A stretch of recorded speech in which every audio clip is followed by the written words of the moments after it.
Hi, my name is Derek Nierenberg, and in today's video I'm going to show you how to map a path. The JuicyTrails map is built using OpenStreetMap data. In the JuicyTrails map, paths are colored as thin red lines as you see here. Today we are going to map the Water Tower Trail, and here is what it looks like after I mapped it. Okay, so let's map a path. To do so, just go to JuicyTrails.com, move the map to the area where you'd like to map a trail.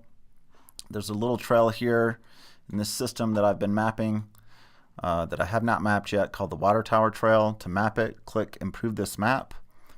It's going to open up the OpenStreetMap ID editor, customized for JuicyTrails. Before I start mapping, I'll just point out a few features of this editor. First of all, it includes OpenStreetMap data.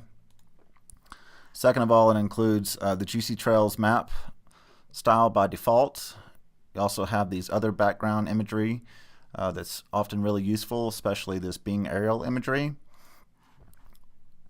And then it also includes these blue dots that you see, which is the Strava global heat map data.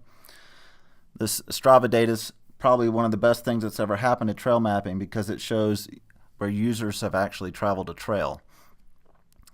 I'll often turn this layer off to make sure that there's a trail there. So we do in fact see a trail. But I also know there's a trail there because I have local knowledge of it because I've traveled it many times. So I'm just going to turn it back on to use it as a reference for mapping trails. So to map a trail, all you need to do is click the line tool. I'm going to click here at the end of this Water Tower dirt road. And I'll just quickly also point out that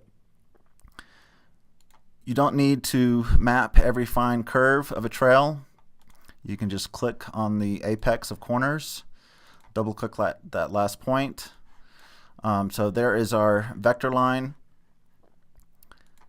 Now we can use another tool that's in this editor. It's called the slide tool. If you click off the line and click back on it, you'll get this palette of tools here.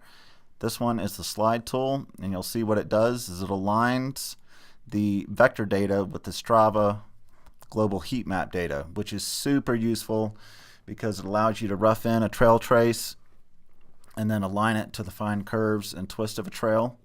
So there's our vector line. Now we just need to tag it. Tags are over here on the left. We're going to click path and then path again.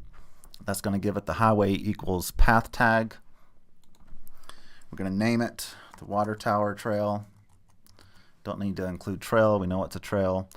And I'm not going to include or apply any of these other tags at this point. I'm going to act like I don't know what the permitted uses are because I'm just showing you how to map a path. So that's it. We've drawn the trail and we've tagged it. Now it's time to save it. If you don't already have an OpenStreetMap account, it'll ask you to create one here. I already have one, so I'm good to go.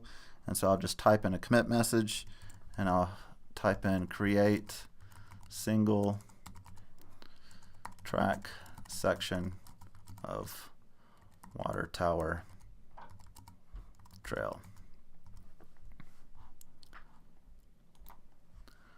All right, so that update will upload to OpenStreetMap and the JuicyTrails servers will pick it up within 24 hours and show that as a red line.